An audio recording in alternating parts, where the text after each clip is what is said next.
Sekarang sudah ada di hutan guys ya. Oke.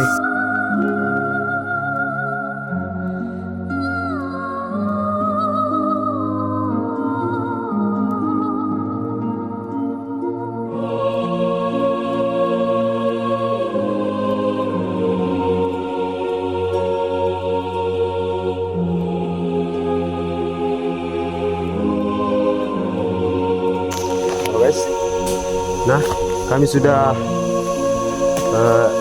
ada di pertengahan hutan guys. Kami juga takut sebenarnya mas, tapi karena ada gempa beliau, jadi jangan takut. Capek. Let's go. Let's go.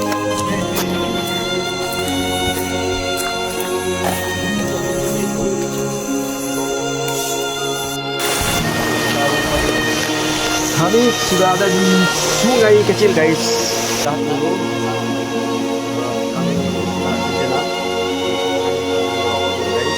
Setelah itu kami lanjutkan perjalanan untuk mencari ikan.